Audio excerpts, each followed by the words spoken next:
ओम जयंती मंगला काली भद्रकाली कपालिनी दुर्गा क्षमा शिवा धात्री स्वाहा स्वधा नमोस्तुते। जय माता दी मित्रों, माता रानी आप सबकी मनोकामनाएं पूर्ण करें। आज की वीडियो में चैत्र नवरात्रि कब से आरंभ हो रही हैं, संपूर्ण पूजा विधि विधान और आपको जानकारी प्राप्त होने वाली है। वीडियो में अंत तक जरूर बने रहिए। प्रिय भक्तजनों, चैत्र नवरात्रि में माँ दुर्गा की पूजा की जाती है। 4 तरह की नवरात्रियाँ होती हैं। एक चैत्र नवरात्रि होती है, एक शारदीय नवरात्रि और 2 गुप्त नवरात्रियाँ होती हैं। गुप्त नवरात्रि में तंत्र मंत्र साधना के लिए श्रेष्ठ मानी जाती हैं और सामान्य नवरात्रि में सभी भक्तजन माँ दुर्गा की पूजा करते हैं।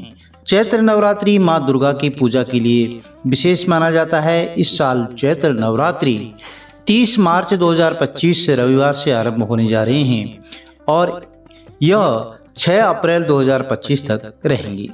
हालांकि इस बार जो है नवरात्रि 9 दिन की बजाय 8 दिन ही रहेंगी।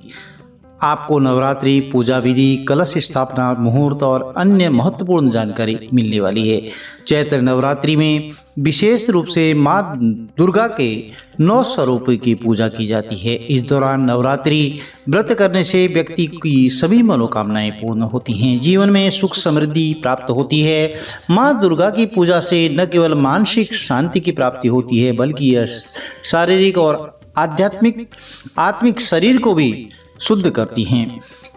माता रानी किस वाहन पर आएंगी चैत्र नवरात्रि में? देखिए, नवरात्रि का पर्व जो है हर साल श्रद्धा और उत्साह के साथ मनाया जाता है, लेकिन इस साल विशेष बात यह है कि इस वर्ष जो है माँ दुर्गा अपनी सवारी के रूप में हाथी पर सवार होकर के आ रही हैं, गज पर सवार होकर के आ रही हैं। हिंदू धर्म में देवी दुर्गा के सवारी का विशेष महत्व होता है। इस बार हाथी पर सवार होना विशेष शुभ संकेत माना जा रहा है।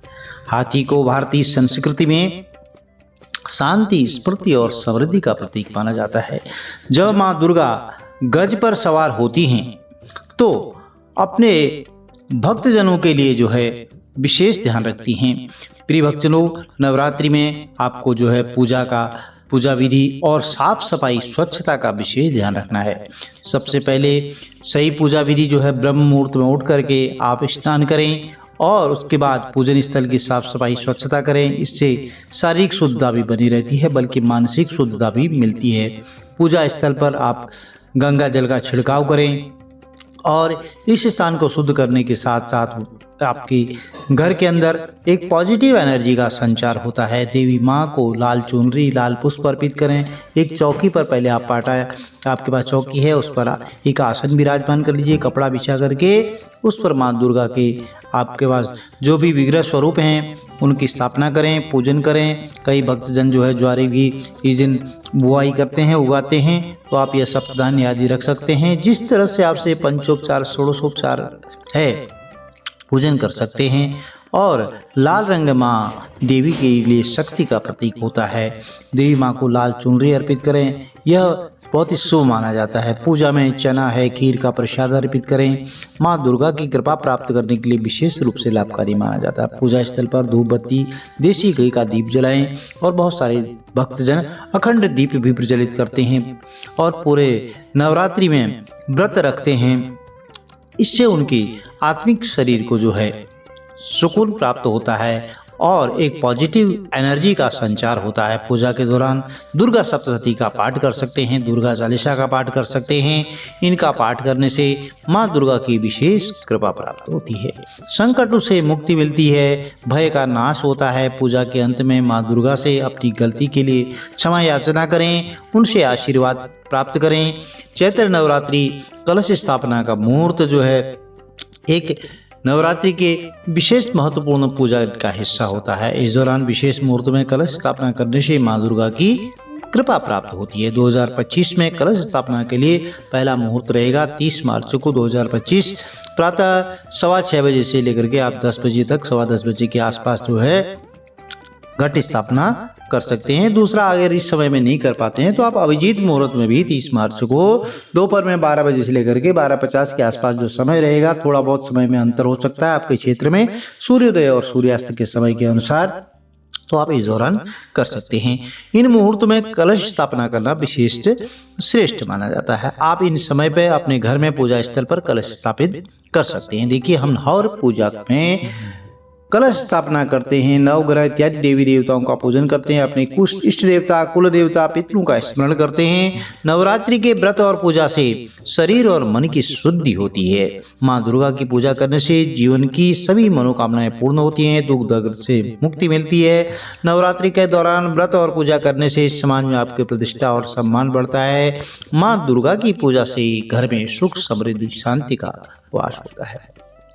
चैत्र नवरात्रि घर से आप जो है इन चीजों को बाहर कर दें, वरना आपके घर में दरिद्रता रह सकती है। अब वह कौन सी चीजें हैं, कौन कौन सी वस्तुएं हैं, प्रिय भक्तों, चैत्र नवरात्रि का पर्व शुरू होगा जब मार्च में। तो नवरात्रि में माँ दुर्गा के पधारने से पहले आपको घर की अच्छी तरह से साफ सफाई करनी है। इस बात का आपको ध्यान रखना है, क्योंकि माता रानी को स्वच्छता बहुत ही प्रिय है।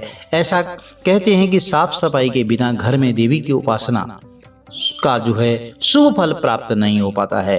नवरात्रि से पहले आप घर की साफ सफाई जरूर करें। कुछ चीजें भी घर से आपको बाहर निकाल देनी चाहिए। घर में इन चीजों का रखना बहुत ही अशुभ माना जाता है। आइए जानते हैं वह कौन कौन सी चीजें हैं जो घर में रखना अशुभ माना जाता है। सबसे पहले है खंडित मूर्तियां। यदि आपके मंदिर में खंडित मूर्तियां हैं कोई, तो या खराब देवी देवताओं की प्रतिमाएं हैं, तो आप उनको जो है बाहर जरूर कर दें, विसर्जित कर दें। और कहीं कुएं में, बहते हुए जल में, या पीपल वृक्ष की जड़ में, बरगद वृक्ष की जड़ में, जो हमारे पवित्र वृक्ष हैं उनमें आप जो है जमीन पर गाड़ सकते हैं, वहीं पर रख सकते हैं। कुएं में डाल सकते हैं, कहीं पर पुराना कुआं है तो आप वहां पर भी रख सकते हैं। लेकिन वास्तु में जो है इन्हें घर पर रखना अशुभ माना जाता है। कहते हैं कि घर में रखी खंडित मूर्तियां दुर्भाग्य का कारण बनती हैं। ऐसे में इन मूर्तियों को आपको तुरंत बहते हुए जल में प्रवाहित कर देना चाहिए। खराब खाना, घर के साथ किचन की भी सफाई की महत्वपूर्ण होती है। ऐसे में रसोई घर में कोई भी खराब चीजें या खाने आदि का आपने रखा है तो उसको आप तुरंत निकाल दें। घर में टूटे बरटे बर्तन, इनका भी आपको ध्यान रखना है। खाने पीने की चीजें, खराब चीजें जो है माँ दुर्गा को भी रुष्ट करती हैं। सात्विकता का ध्यान रखना है। घर में एक निगेटिव एनर्जी होती आ जाती है। माँ दुर्गा घर में प्रवेश नहीं करती है। लहसुन, प्याज इत्यादि जो है चैत्र नवरात्रि में माँ दुर्गा के 9 दिनों तक धरती पर रहती हैं, तो इन 9 दिनों में माँ भक्तों के घर पर वास करती हैं। ऐसे में घर का वातावरण, घर दोनों का शुद्ध होना बहुत ही आवश्यक है। नवरात्रि से पहले सफाई के दौरान आप लहसुन, प्याज, मीट, मांस, मदिरा, कोई घर पर है ऐसी चीजें, तो उनको आप जो है त्याग दें, क्योंकि नवरात्रि के दौरान ये शुभ नहीं माना जाता है। तामसिक चीजें होती हैं, मांस, मदिरा जो भी आप कभी कोई सेवन करते हैं तो उसे नहीं करें। और ये चीजें निगेटिविटी, खराब जूते, चप्पल, फटे कपड़े, माँ दुर्गा के स्वागत के लिए साफ सफाई बहुत आवश्यक होती है। ऐसे में घर में रखे जो पुराने चप्पल हैं, जूते हैं और बर्तन हैं और कपड़े, सब ये आप बाहर कर सकते हैं। देखिए, अमूमन आप घर में स्वच्छता रखते हैं, लेकिन नवरात्रि के दौरान आप इन चीज़ों का विशेष ध्यान रखें। माँ दुर्गा ऐसे घरों में वास नहीं करती हैं जहाँ आपकी बंद घड़ी, ये भी इस बात का भी ध्यान रखना है आपको, घर में कोई पुरानी घड़ी पड़ी है, बंद पड़ी हुई है, तो वास्तु शास्त्र में कहा गया है कि यह बड़ी दुर्भाग्य का सूचक है। ऐसे में नवरात्रि में माँ के आगमन से पहले यदि आपकी घड़ी खराब पड़ी है, दीवार घड़ी आपने टांग रखी है और ऐसे कई वर्षों से पड़ी हुई है, तो उसको भी आप सही करवा लें।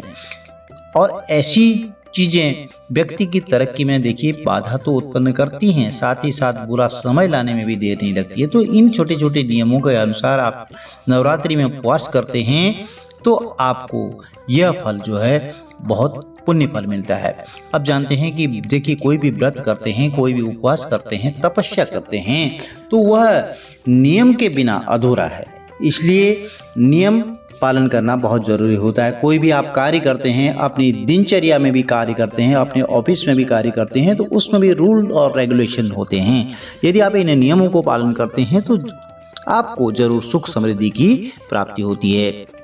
इन नवरात्रि में आपको जो है फलाहार आदि उपवास यदि रखते हैं तो आप कर सकते हैं। इसके अलावा व्रत रखने के कुछ नियम हैं, जानते हैं कौन कौन से नियम हैं। आप नवरात्रि में उपवास रख रहे हैं तो सबसे पहले आपको ब्रह्मचर्य का पालन करना चाहिए और इन दिनों में आपको झूठ, असत्य, क्रोध से बचना चाहिए। किसी की निंदा, चुगली करने से बचना चाहिए। किसी भी प्रकार से महिला या कन्या का आप अपमान नहीं करें, किसी भी माता का अपमान नहीं करें। अपने से बड़े वृद्धजनों की सेवा करें। इन 9 दिनों में आप उपवास नहीं भी कर रहे हैं तो भी आप मदिरापान, मांस भक्षण नहीं करें। इन चीज़ों से आप परहेज रखें, तामसिक चीज़ों से परहेज रखें। व्रत में बार बार जल पीने से भी बचना चाहिए। अधिकतर लोग जो है फलाहारी भोजन करते हैं। अब उस फलाहारी में आजकल क्या है कि बोलते हैं कि फलाहारी नमकीन आ रही है, फलाहारी सागार आ रहा है, भोजन आ रहा है, उसमें नमक है। प्रिय भक्तजनों, यह सब उचित नहीं है। उपवास को उपवास के तरीके से करना चाहिए। नवरात्रि के दौरान फलोपवास, दुग्धोपवास, लघु उपवास, अधो उपवास, पूर्ण उपवास किया जाता है, जिसकी जैसी क्षमता होती है। देखिए, शरीर भी जरूरी है। यदि आपको कोई दवाई लेते हैं, कोई अन्य समस्याएं हैं तो आप उपवास नहीं करें। सोच विचार करके स्वविवेक से निर्णय लें। उपवास करते हैं तो आप फलाहार आदि करते रहें। प्रिय भक्तजनों, हवन और व्रत यह सब जरूरी हैं। आपको जो है भोजन का भी ध्यान रखना है और किसी लिए अभद्र भाषा का उपयोग नहीं करना है। और इन सब को जो है त्याग करके आप नियम पूर्वक व्रत रखते हैं तो उसका पुण्य फल आपको जरूर मिलता है। परंतु ऐसा नहीं है कि अशौच अवस्था में व्रत नहीं करना चाहिए। इस बात का भी ध्यान रखना, जिसकी शारीरिक स्थिति ठीक नहीं हो तो वह व्रत करने से जो है परहेज रखें। और रजस्वला स्त्री है, उन्हें भी व्रत नहीं रखना चाहिए। यदि कहीं पर जरूरी है तो आपको यात्रा करनी है तभी आप जो है व्रत रखना जरूरी नहीं है, क्योंकि यात्रा के दौरान आपको परेशानी हो सकती है। युद्ध जैसी स्थिति में व्रत त्याज्य हैं। माता जी का व्रत रख करके शास्त्र सम्मत विधिवत पूजन अर्चन करना चाहिए। व्रत को बीच में नहीं तोड़ना चाहिए। यदि कोई गंभीर बात है, कोई समस्या है तो माता रानी से क्षमा मांगकर ही व्रत को खोल सकते हैं। अधोपवास अर्थात यदि एक समय भोजन करने का आपने व्रत ले रखा है तो यह भी जानना जरूर है कि भोजन में खान पान क्या खाना चाहिए, क्या नहीं खाना चाहिए। जैसे नवमी के दिन लौकी नहीं खाते हैं, सप्तमी अष्टमी के दिन का आप व्रत का पारण कर रहे हैं, उद्यापन कर रहे हैं तो 9 कन्याओं को भोजन करा करके उन्हें यथाशक्ति दक्षिणा भी देनी चाहिए, तभी व्रत का फल मिलता है। इस तरह से नवरात्रि से संबंधित संपूर्ण जानकारी थी। आपको नवरात्रि के प्रथम दिन कलश स्थापना करनी है। अखंड दीप अगर यदि आप प्रज्वलित कर सकते हैं। देखिए, अखंड दीप के भी नियम होते हैं, उसको छोड़कर नहीं जाना होता है। आपकी रात्रि ड्यूटी चल रही है और आप घर में आप अखंड दीप चला रहे हैं तो ऐसा नहीं हो सकता है।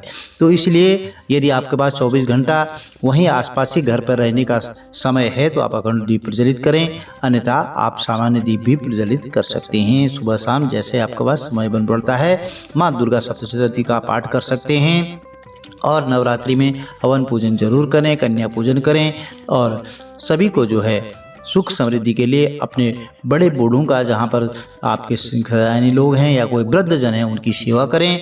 आपको जरूर उपवास का पुण्य फल प्राप्त होगा। प्रिय भक्तजनों, यदि वीडियो में दी गई यह छोटी सी जानकारी आपको अच्छी लगी तो चैनल को लाइक कीजिए, शेयर कीजिए, सब्सक्राइब कीजिए, साथ में बेल आइकन अवश्य प्रेस कर दीजिए, जिससे कि आने वाली वीडियोज की नोटिफिकेशंस आपको ठीक समय पर मिल सके। माता रानी का आशीर्वाद आपके कुटुंबों में सदैव बना रहे। कमेंट में जय माता दी लिख करके माता रानी के दरबार में अपनी उपस्थिति जरूर दर्ज करवाएं। जय माता दी आपके घर में सुख समृद्धि बरकत सदैव प्रदान करें।